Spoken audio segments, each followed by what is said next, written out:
అనంతపురం జిల్లా తాడిపత్రిలో టెన్షన్ వాతావరణం కొనసాగుతూనే ఉంది. మాజీ ఎమ్మెల్యే కేతిరెడ్డి పెద్దారెడ్డి 14 నెలల తర్వాత సొంతింటికి చేరుకున్నారు. అయితే ఆయన రాకను ప్రత్యర్థి జేసీ ప్రభాకర్ రెడ్డి తీవ్రంగా వ్యతిరేకించడంతో తాడిపత్రిలో ఇప్పుడు హైటెన్షన్ వాతావరణం నెలకొంది. దీంతో జేసీ నివాసం వద్ద పోలీసులు పికెటింగ్ ఏర్పాటు చేశారు. అయితే ప్రస్తుతం హైదరాబాద్ లో జేసీ ప్రభాకర్ రెడ్డి ఉన్నట్టు తెలుస్తుంది. అయితే జేసీ తాడిపత్రికి వస్తే అసలు ఎలాంటి పరిణామాలు జరుగుతాయోనన్న భయం అందరిలోనూ నెలకొంది. అయితే దీనికి సంబంధించిన మరింత సమాచారం మా ప్రతినిధి కిరణ్ అందిస్తారు. ఎస్ కిరణ్, అసలు కేతిరెడ్డి పెద్దారెడ్డి కళ అని చెప్పుకోవచ్చు. 14 నెలల నుంచి ఆయన నిరీక్షణ మొత్తానికి ఫలించింది. మొత్తానికి ఆయన సొంతింటికి చేరుకున్నారని చెప్పొచ్చు తాడిపత్రిలో. అయితే ఇప్పుడు జేసీ ప్రభాకర్ రెడ్డి కూడా హైదరాబాద్ లో ఉన్నారు. ఒకవేళ ఆయన తాడిపత్రికి వెళ్తే పరిస్థితి ఏ విధంగా ఉండే అవకాశం కనిపిస్తుంది? కౌసల్య, సుదీర్ఘ విరామం తర్వాత కేతిరెడ్డి పెద్దారెడ్డి తాడిపత్రిలోనే తన సొంత ఇంటికి చేరుకున్నారు. పటిష్టమైన పోలీసుల భద్రత మధ్య దాదాపు 400 పోలీసుల మంది భద్రత మధ్య ఆయన తన సొంత ఇంటిలో అడుగు పెట్టారు. అయితే ఇప్పటికి వైసీపీకి సంబంధించిన కీలక నాయకులు ఆయనను వచ్చి కలిశారు. అయితే ఇక్కడ ప్రధానంగా జేసీ ప్రభాకర్ రెడ్డి తన బావ మరణించడంతో ఆయన హైదరాబాద్ లో ఉన్నారు. జేసీ కుటుంబం అంతా హైదరాబాద్ లో ఉంది. ప్రస్తుతానికైతే తాడిపత్రిలో ఉద్రిక్త పరిస్థితి ఉన్నా కూడా పటిష్టమైన పోలీసుల భద్రత ఉంది. అయితే జేసీ ప్రభాకర్ రెడ్డి 2 నుంచి 3 రోజులు పట్టే అవకాశం ఉంది. ఆయన తాడిపత్రికి వచ్చిన తర్వాత ఆయన రియాక్షన్ ఏ విధంగా ఉంటుంది, ఆయన ఏం మాట్లాడతాడు అనేది ఉత్కంఠంగా ఉంది. ప్రస్తుతానికైతే సుప్రీంకోర్టు జోక్యంతో కేతిరెడ్డి పెద్దారెడ్డి సుదీర్ఘ విరామం తర్వాత తన సొంత ఇంటికి చేరుకున్నారు. అయితే ఏ రోజు గతంలో ఎవరైతే పోలీసులు అడ్డుకున్నారో అదే పోలీసులు పటిష్టమైన భద్రతతో తీసుకొచ్చి తన సొంత ఇంటిలో దించి వెళ్లారు. కౌసల్య, అయితే ఇప్పుడు జేసీ ప్రభాకర్ రెడ్డి హైదరాబాద్ లో ఉన్నట్టుగా తెలుస్తుంది. ఒకవేళ ఆయన తాడిపత్రికి వెళ్తే గనక మళ్ళీ ఎలాంటి పరిణామాలు చోటు చేసుకునే అవకాశం కనిపిస్తుంది అండ్ అక్కడ అధికారులు ఎలాంటి చర్యలు తీసుకునే అవకాశం కనిపిస్తుంది? కౌసల్య, ఇప్పటికైతే కేతిరెడ్డి పెద్దారెడ్డి తాడిపత్రిలో ఉన్నారు. ప్రస్తుతానికి జేసీ ప్రభాకర్ రెడ్డి హైదరాబాద్ లో ఉన్నారు. తన బావ చనిపోవడంతో ఆయన లాంఛనాలకు హాజరయ్యారు. ఆయన అక్కడే ఉన్నారు. ఇప్పుడైతే కేతిరెడ్డి పెద్దారెడ్డి పైన ఈ 2-3 రోజులు ఆయన స్పందించే అవకాశాలు తక్కువగా ఉన్నాయి. ఆయన తాడిపత్రికి వచ్చిన తర్వాత ప్రెస్ మీట్ ఏమైనా నిర్వహిస్తారా అనేది కూడా చూడాలి. ప్రస్తుతానికైతే ఆయన ఇంటి వద్ద పోలీస్ పికెటింగ్ ఉంది. అటు టీడీపీ శ్రేణులు కానీ ఇటు వైసీపీ శ్రేణులు కానీ తాడిపత్రి పట్టణానికి పెద్ద ఎత్తున పోలీసులు రానియకుండా కట్టడి చేస్తున్నారు. అవసరమైతే ఎక్కడికెక్కడ హౌస్ అరెస్టులు చేస్తున్నారు. అయితే ప్రస్తుతానికి వివాదం ముదరక ముందే పోలీసులు తగు జాగ్రత్తలు తీసుకున్నారు. నిన్న ఎస్పీ జగదీష్ ఏఎస్పీ రోహిత్ చౌదరి పర్యవేక్షణలో కేతిరెడ్డి పెద్దారెడ్డి తిమ్మంపల్లి నుంచి తాడిపత్రిలోని తన సొంత ఇంటికి చేరుకున్నారు. ఇప్పటికైతే ఎలాంటి సంఘటనలు జరగలేదు. ప్రస్తుతానికైతే వాతావరణం ప్రశాంతంగా ఉంది. జేసీ ప్రభాకర్ రెడ్డి వచ్చిన తర్వాత ఆయన ఏం మాట్లాడతాడా అనేది అటు టీడీపీ ఇటు వైసీపీ శ్రేణుల్లో ఉత్కంఠంగా మారింది. కౌసల్య, అయితే మొత్తానికి 14 నెలల తర్వాత నిరీక్షణ తర్వాత ఆయన తాడిపత్రి సొంతింటికి చేరుకున్నారు కేతిరెడ్డి పెద్దారెడ్డి. అయితే ఆయన నెక్స్ట్ కార్యాచరణ ఏ విధంగా ఉండబోతుంది ఇప్పుడు తాడిపత్రిలో?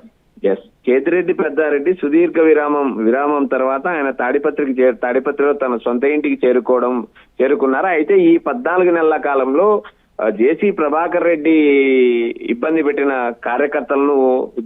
కార్యకర్తలను వైసీపీ నాయకులను దాడి చేసిన వారందరినీ నేను పరామర్శిస్తాను.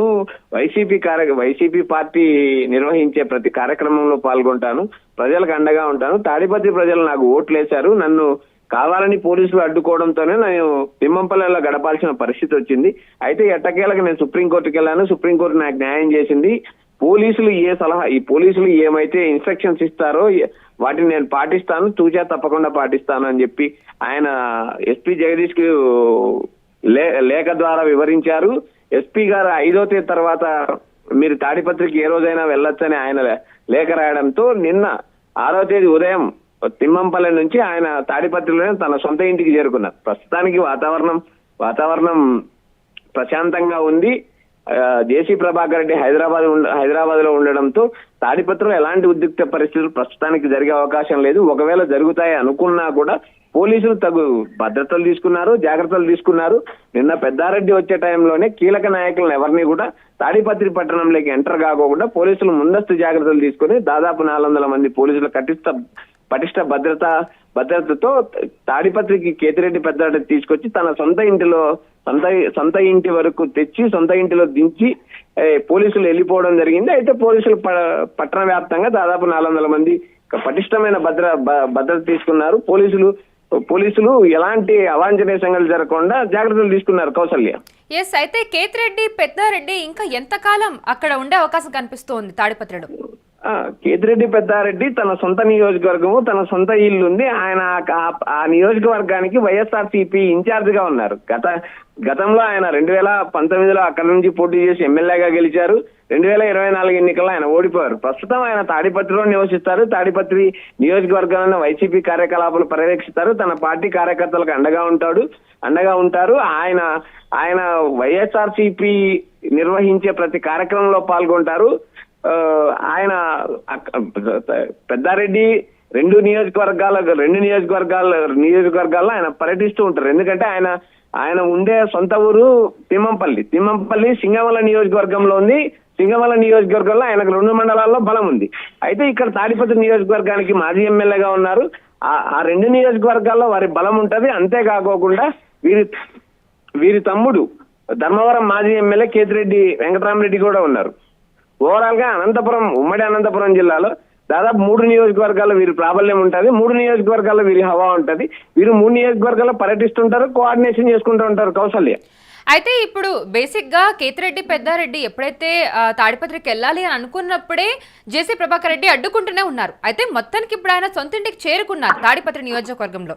అయితే ఇప్పుడు ఉద్రిక్త వాతావరణం అయితే క్షణానికి భయంగానే ఉండాల్సిన పరిస్థితి వస్తుందా అక్కడ? అంటే ఎందుకంటే ఇప్పుడు ఆయన ఆల్రెడీ తాడిపత్రిలో ఉన్నారు.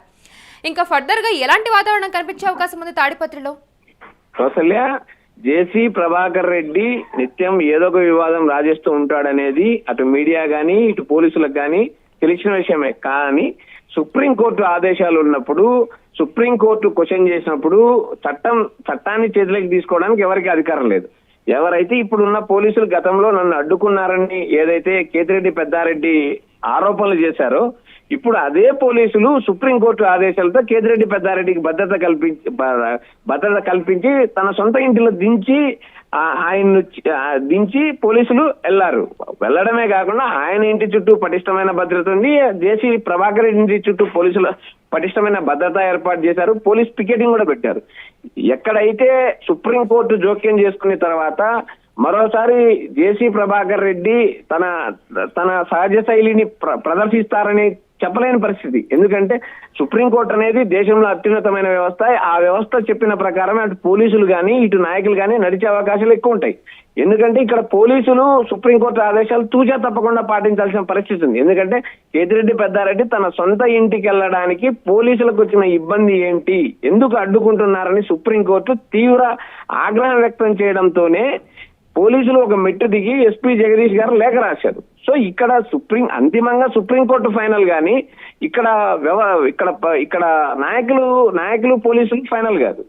ఏదైతే సుప్రీంకోర్టు ఇచ్చిన ఆదేశాలను పోలీసులు తూచా తప్పకుండా పాటిస్తారు. కాబట్టి ఎలాంటి ఉద్రిక్త సంఘటనలు జరగకోకుండా జాగ్రత్తలు తీసుకున్నారు, భద్రతా ఏర్పాట్లు చేసుకున్నారు. ప్రస్తుతానికి తాడిపత్రి పట్టణం ప్రశాంత వాతావరణం నెలకొంది. జేసీ ప్రభాకర్ రెడ్డి వచ్చిన తర్వాత ఏం జరుగుతుందా అనేది మనం వేచి చూడాలి. Kausalya, right Kiran, thank you for the information.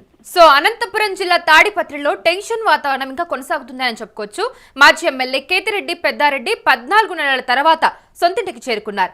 అయితే ఆయన రాకను ప్రత్యర్థి జేసీ ప్రభాకర్ రెడ్డి తీవ్రంగా వ్యతిరేకించడంతో తాడిపత్రిలో హైటెన్షన్ వాతావరణం నెలకొంది. దీంతో జేసీ నివాసం వద్ద పోలీసులు పికెటింగ్ ఏర్పాటు చేశారు. అయితే ప్రస్తుతం హైదరాబాద్ లో జేసీ ప్రభాకర్ రెడ్డి ఉన్నట్టుగా మనకు తెలుస్తుంది. అయితే జేసీ తాడిపత్రికి వస్తే గనక ఎలాంటి పరిణామాలు జరుగుతాయన్న భయం ఇప్పుడు అందరిలోనే ఉందని చెప్పుకోవచ్చు. అయితే గడిచిన 14 నెలల నుంచి ఆయన తాడిపత్రికి వెళ్లడానికి చేస్తున్న ప్రయత్నాలను జేసీ ప్రభాకర్ రెడ్డి అడ్డుకుంటున్న సంగతి మనందరికీ తెలిసిందే. దీనిపై పెద్దారెడ్డి పలుమార్లు హైకోర్టుకు వెళ్లారు. పెద్దారెడ్డి తన ఇంటికి వెళ్లడానికి హైకోర్టు అనుమతి ఇచ్చింది. శాంతి భద్రతల సమస్యగా ఉంది అని ప్రభుత్వం తరపున జస్టిస్ భట్టు బెంచ్ కి ఆశ్రయించారు. అయితే మొదట ఇచ్చిన ఆదేశాలపై స్టే విధించారు. దీంతో పెద్దారెడ్డి సుప్రీంకోర్టును ఆశ్రయించారు. సుప్రీంకోర్టులో పెద్దారెడ్డికి అనుకూలంగా తీర్పు వచ్చింది. ఆయన్ను తాడిపత్రిలో ఉన్న తన ఇంటికి పంపించాలని ఆదేశించింది. ఏవైనా ఇబ్బందులు ఉంటే మరిన్ని బలగాలను తీసుకోవాలని పోలీసులకు కూడా సూచించడం జరిగింది. ఇవే కాకుండా పలు కండిషన్లను సుప్రీంకోర్టు జారీ చేసింది. సుప్రీంకోర్టు జారీ చేసిన ఉత్తర్వులను పెద్దారెడ్డి జిల్లా ఎస్పీ దృష్టికి తీసుకెళ్లారు. 5వ తేదీ తర్వాత తాడిపత్రిలోకి వెళ్లడానికి అనుమతి ఇచ్చారు. ఇందులో భాగంగానే శనివారం ఉదయం పటిష్ట పోలీస్ బందోబస్తు మధ్య పెద్దారెడ్డిని తాడిపత్రికి తీసుకెళ్లారు. అయితే జిల్లా ఎస్పీ జగదీష్ తో పాటు ఇతర అధికారుల దగ్గర ఉండి శాంతి భద్రతలను పర్యవేక్షించారు. అయితే తెలుగుదేశం వైసీపీ నాయకులు తాడిపత్రి పట్టణంలోకి రాకుండా ఎక్కడికక్కడ కొందరు నాయకులను గృహ నిర్బంధం చేశారు. జేసీ ప్రభాకర్ రెడ్డి నివాసం వద్ద పోలీస్ పికెటింగ్ ఏర్పాటు చేశారు. మరోవైపు కాలేజీ గ్రౌండ్ లో ఏ ఒక్కరు ఉండకుండా ఎస్పీ ఆధ్వర్యంలో ఆ ప్రాంతాన్ని తనిఖీ చేశారు.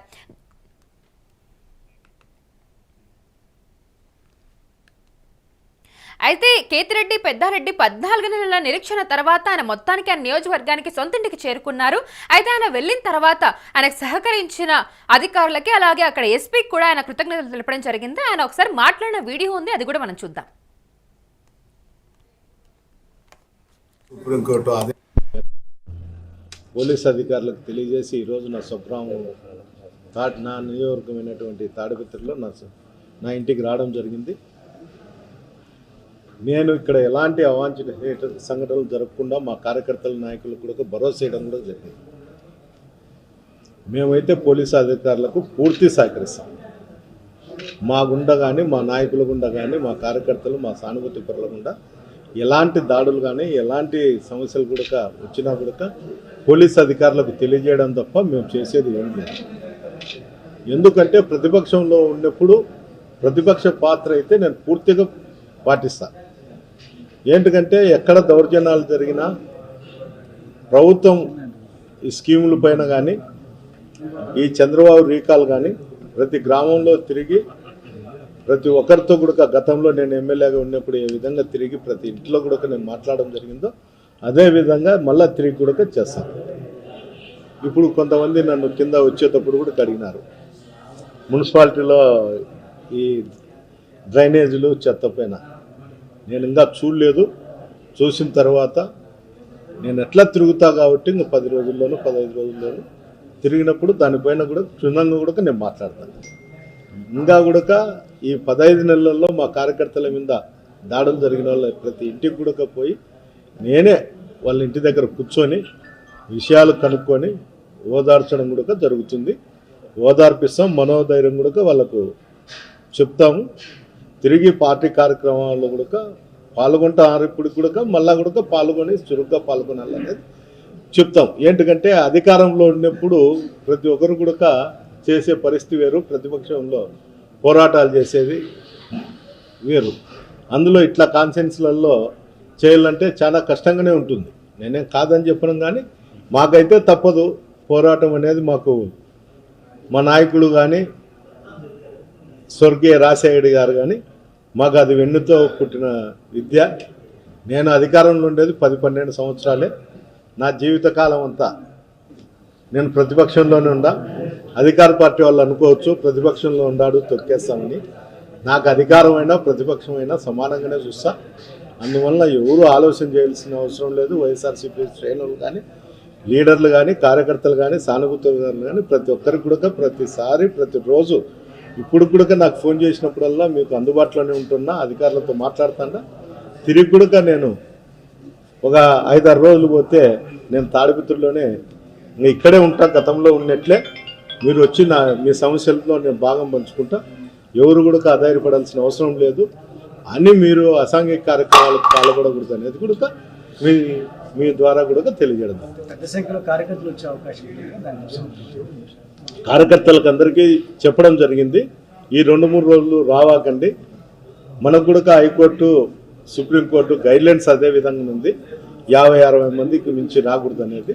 దీని అందరినీ కూడా మళ్ళీ ఒకసారి మేము ఎస్పీ గారిని అడిగి ఏ విధంగా ఆ కార్యక్రమాలు చేయాలో మన లీడర్తో ఏ విధంగా కలుసుకోవాలనేది దానిపైన కూడా చర్చించి మళ్ళీ